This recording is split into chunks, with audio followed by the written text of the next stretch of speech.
جیسے ابراہیم علیہ السلام کا تصور کر کے میری چیخیں نکل کہ انہوں نے جب ان کی کمر پہ گوڈا رکھا ہوگا یوں کر کے، ہاتھ باندھے، پاؤں باندھے، اور سر کے بال یوں اٹھا کے یہاں لائے ہوں گے سر کو، اور چھری یہاں رکھی ہوگی، کیا کیفیت ہو؟ تو یوں آسمان کو دیکھ کر کہ یا اللہ، کیا تم مجھ سے ناراض ہو گیا کہ میرے دل میں اسماعیل زیادہ اتر گیا ہے؟ یا اللہ ایسا کبھی نہیں ہے، یا اللہ، یا میرا کوئی امتحان تو لے رہا ہے، یا اللہ تیرے پر سب کچھ قربان ہے، اور یوں چلائی، اور اللہ تعالیٰ نے چھری کی کیا حیثیت ہے، اس نے چلنے سے انکار کر دیا، پھر چلائے، پھر چلائے۔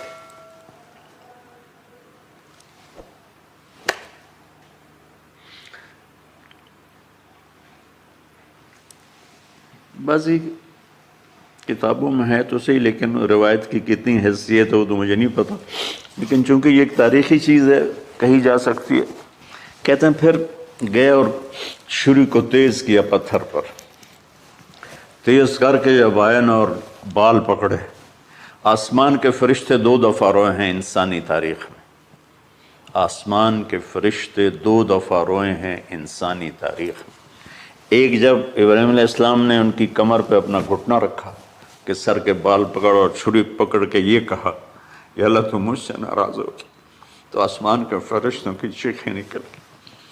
اور ایک جب اللہ کے نبی کو طائف میں پتھر پڑے تو اللہ من یشکو الیک ضعف قوتی، تو آسمان کے فرشتوں کی چیخیں نکل گئی جب ہمارے نبی کو طائف والوں نے مارا اس پر۔ یہ 2 دفعہ آسمان کے سب فرشتے روئے۔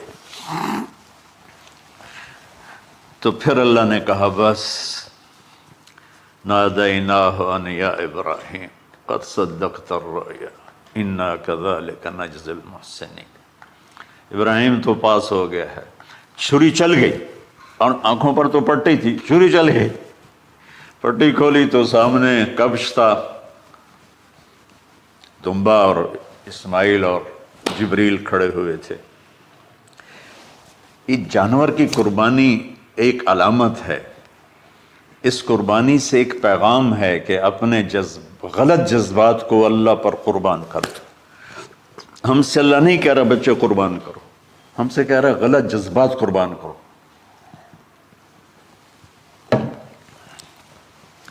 ہم سے اللہ کہہ رہا ہے اپنے جذبات کو دبا دو جو تمہیں اللہ اس کے رسول سے دور کرتے ہیں، ان پر چھری چلاؤ۔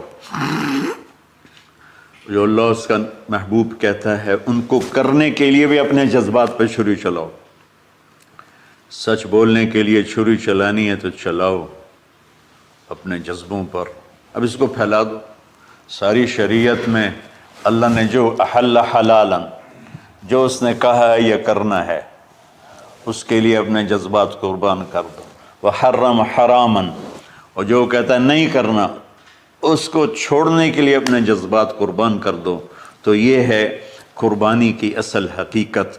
جانور دمبے ذبح کرنا تو اس کی ایک علامت ہے، اس کی ایک علامت ہے کہ ہم، میرے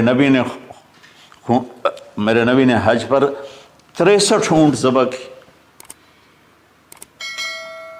اپنے ہاتھ سے ذبح کی، باقی 37 حضرت علی رضی اللہ تعالیٰ علیہ السلام نے ذبح کیے۔ تو بھائیو، قربانی کی اصل یہ ہے کہ ہم اللہ اس کے رسول پر اپنے جذبوں کو قربان کر دیں، اپنے جذبوں کو۔ عید قربان کا فلسفہ ہے اللہ اس کے رسول کی اطاعت پہ قربان ہو جانا۔ عید قربان کا فلسفہ ہے اللہ اس کے رسول کی اطاعت میں اپنے جذبات پہ چھری چلا دینا۔ عید قربان کا فلسفہ ہے اللہ اس کے رسول کی اطاعت کے سامنے گردن کو جھکا دینا، اور اس کے لیے جس بھی کڑے امتحان سے گزرنا۔ ہم اللہ نہ کرے ہم امتحان نہیں مانگتے، یا اللہ نہیں مانگتے، یا اللہ نہیں مانگتے، عافیت مانگ، عافیت مانگ۔ تو میرے بھائی بہنوں، ہم اللہ کی بارگاہ میں جھکے، ہم اللہ کی بارگاہ میں جھکے۔